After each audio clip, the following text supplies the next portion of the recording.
जीवन में समस्याओं से कौन घिरा रहना चाहता है? कौन कठिनाइयों से घिरा रहना चाहता है? कोई नहीं। आप भी ऐसा नहीं चाहेंगे? तो ऐसा करने के लिए आप क्या करते हैं? सोचिए, मैं बताता हूं।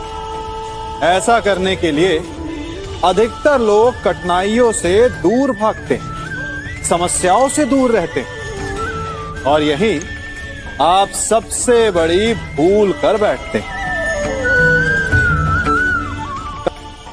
समस्याएं ऐसे जंगली पशु के समान होती, जिससे आप जितना दूर भागेंगे वो उतना ही विकराल रूप धारण कर लेगी और अंततः आपका अंत कर देगी। तो इस समस्या से कैसे बचा जाए?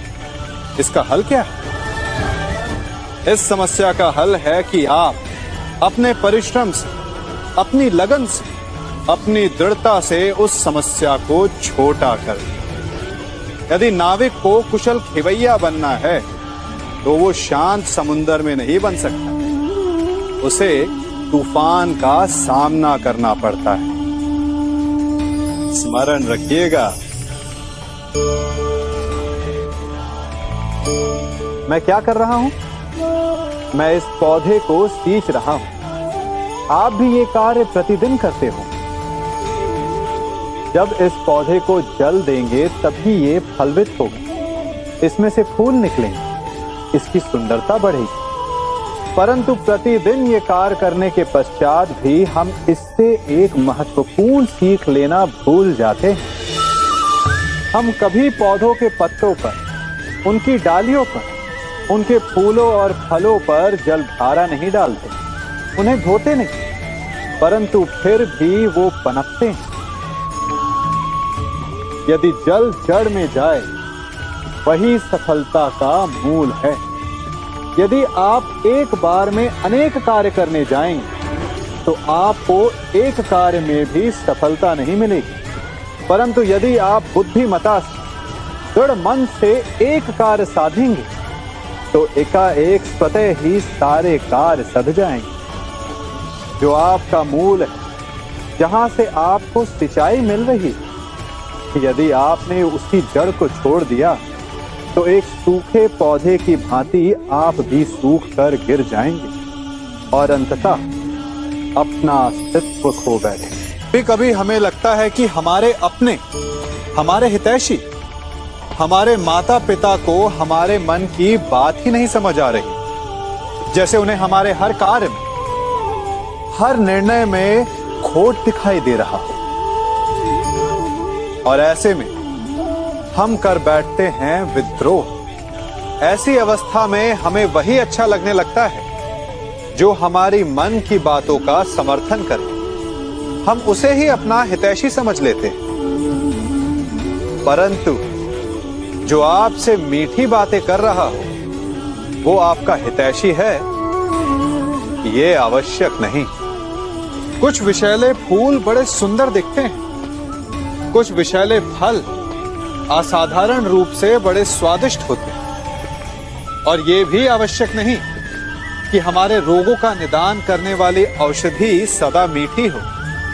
इसलिए विष और औषधि में अंतर को परखने का प्रयास करें।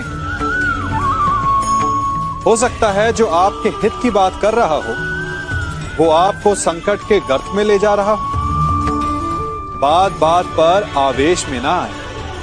हो सकता है कि आपके माता पिता की कड़वी बातों में आपका ही हित छिपा हो। और माता पिता को भी प्रयास करना चाहिए कि यदि उनकी संतान अनुचित निर्णय ले रही है तो उसके अनुचित होने का भान प्रेम से करवाएं, दबाव और शासन से नहीं। क्योंकि कभी कभी कटु शब्द और कटु वचन अनुचित निर्णय को और पक्का कर देता है। जीवन में सभी केवल सफल होना चाहते हैं, केवल विजय चाहते हैं। कोई भी पराजित नहीं होना चाहता, कोई भी असफल नहीं होना चाहता, कोई भी नहीं चाहता कि उसके प्रयास व्यर्थ जाएं। यदि एक दृष्टिकोण से देखा जाए तो ये उचित भी है। परंतु असफलता में भी एक अच्छी बात छिपी होती है। कैसे? मैं बताता हूं। सफलता आपका परिचय संसार को देती है। विजय के पश्चात संसार आपको जानने लगता है और असफलता आपका परिचय संसार से करवाती है। पराजय के पश्चात आप अपने जीवन को जानने लगते हैं। इसलिए सफलता और असफलता से घबराए नहीं। यदि आपकी सोच सकारात्मक रहेगी तो यही असफलता, यही पराजय आपको और अधिक शक्तिशाली बनाकर प्रस्तुत करेगी और जीवन में विजयी बनाएगी। से ये सृष्टि बनी है। नदी की धारा और चट्टान के मध्य सदा संघर्ष रहा है, परंतु हर बार चट्टान की कठोरता को हारना पड़ता है और नदी की धारा कोमल होते हुए भी कठोर चट्टान को काट देती है। कभी सोचा है क्यों चट्टान इतनी कठोर और जल इतना कोमल, चट्टान इतनी दृढ़ और जल इतना लचीला, फिर भी सदा जल कठोर चट्टानों के मध्य से अपना मार्ग बना ही लेती है? कारण केवल एक है और वो है लगातार चलने की क्षमता। जल बढ़ता रहता है, चट्टान अडिग रहती है। इसी कारण जल चट्टान को काटकर मार्ग बना लेता है। इसलिए लगातार चलते रहिए, रुकिए मत, क्योंकि चट्टान जैसी हर समस्या को आप भी जल की तरह काट सकते हैं। हम सब शीघ्र ही सफलता चाहते हैं, ढेर सारी संपत्ति और सुख चाहते हैं, और ऐसे में कई बार हम छोटे मार्गों का चयन कर लेते हैं। वो मार्ग जिनमें परिश्रम नहीं होता, जिनमें होता है तो केवल छल, कुटिलता और भाग्य का सहारा। जैसे कि जुआ। कोई जुए के खेल में धन लगाता है, कोई दांव लगाता है और ये भूल जाता है कि जुआ ऐसा दलदल है कि जिसमें एक बार गिरे तो सर्वनाश से पहले निकलना असंभव है। यदि आप जीते तो और जीतने की भूख बढ़ जाएगी, और यदि आप कुछ हार बैठे तो उसे पुनः पाने के लिए आप फिर से खेलेंगे। मनुष्य को ये आभास ही नहीं होता कि अपनी संपत्ति के साथ साथ वो अपनी मानवता, अपने संस्कार, अपना धर्म और अपना उत्तरदायित्व तक सभी जुए की भेंट चढ़ा देता है। इसलिए कुछ पाना है तो परिश्रम से पाओ। यदि कुछ जुए में जीता तो वो उतना शीघ्र ही खो दोगे, चूंकि उसे परिश्रम से पाया नहीं गया है, और उसकी रक्षा करने के लिए आपके मन में स्वाभाविक प्रयास भी नहीं होंगे। हम सभी बचपन से ये सुनते आए हैं कि अच्छे मित्र हमारे जीवन को पूर्णतः परिवर्तित कर सकते हैं, है ना? अच्छे मित्र, परंतु कौन? जिनसे आप प्रश्न पूछें और वो मित्र बिना किसी पक्षपात के, भय रहित होकर, बिना किसी लालच के आपको उचित उत्तर दे। परंतु सबके समक्ष ये समस्या आ जाती है कि आज के समय में ऐसे मित्र मिलना दुर्लभ है, वो तो होते ही नहीं। परंतु मैं आपको एक बात बताता हूं, हम सब के पास एक ऐसा मित्र होता है, बस हम उसे पहचान ही नहीं पाते। वो है दर्पण। दर्पण के समक्ष खड़े होकर आप स्वयं से पूछिए कि यदि आज आपका अंतिम दिन होता तो क्या आप वही करते जो आप कर रहे थे?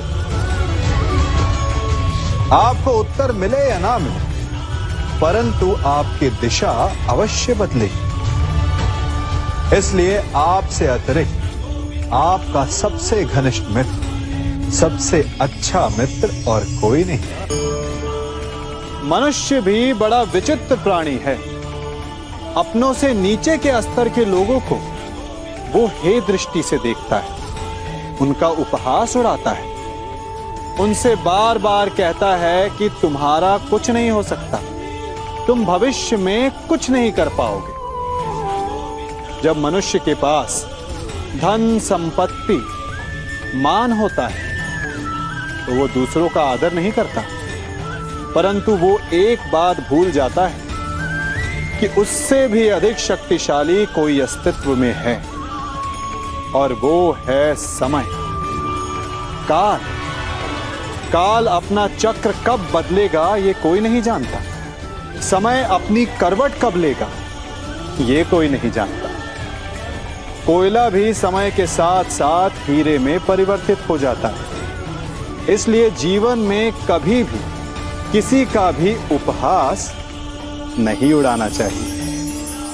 कभी कभी आप सबके जीवन में एक ऐसी विचित्र समस्या अवश्य आती है कि शक्तिशाली के समक्ष मौन हो जाओ। कि उस शक्तिशाली से विवाद करने से बचने के लिए आप मौन रह जाते। मानता हूं ऐसा करने से आप एक विवाद से बच जाते, एक संघर्ष से बच जाते, परंतु ऐसा बचाव एक बड़े संघर्ष को जन्म दे देता है। कैसे? हमारा मौन रहना अनजाने में उसका समर्थन बन जाता है और वो स्वयं को अधिक शक्तिशाली अनुभव करता है, और यहां से हमारा दमन प्रारंभ हो जाता है। एक के बाद एक हम अन्याय में अनचाहे रूप से सम्मिलित होते चले जाते हैं। तो इसका तोड़ क्या है? ये समझने के लिए ये जानना आवश्यक है कि ऐसी कौन सी बात है जो आपको विरोध करने से रोकती है। ये सामने वाले की शक्ति नहीं जो आपको रोकती है, ये आपके भीतर छिपा भय है जो आपको रोकता है। हाँ, कभी कभी भय आपकी सुरक्षा अवश्य कर सकता है, परंतु साथ साथ ये भी जानना आवश्यक है कि ये भय ही है जो आपको मौन भी रखता है। इसलिए अपने मन से भय को निकालिए और खुलकर अनीति का, अन्याय का विरोध कीजिए, और फिर देखिएगा आपका मन कितना मुक्त, कितना हल्का अनुभव करेगा। जीवन में सफल कौन नहीं होना चाहता? पद में, प्रतिष्ठा में आकाश जैसी ऊंचाई किसे नहीं चाहिए? स्थिरता में भूमि जैसी दृढ़ता किसे नहीं चाहिए? सभी को चाहिए, परंतु सफलता का पुष्प अपने साथ अहंकार का कांटा भी लाता है।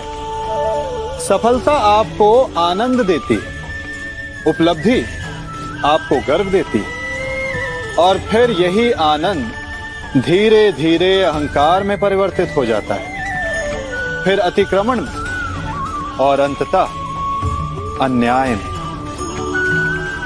और यहीं से सफलता का नाश प्रारंभ हो जाता है। यदि आप चाहते हैं कि आपकी सफलता लोगों की दृष्टि में सम्मान बनकर रहे, लोगों के मन में शूल बनकर नहीं, तो ये आप वृक्ष से सीखिए। फलों से लदने के पश्चात वो झुक जाता है, उसी प्रकार सफलता मिलने पर विनम्रता अधिक आवश्यक है। और जीवन में अधिक सफलता पाने के लिए या पाने पर और अधिक विनम्र हो जाना चाहिए।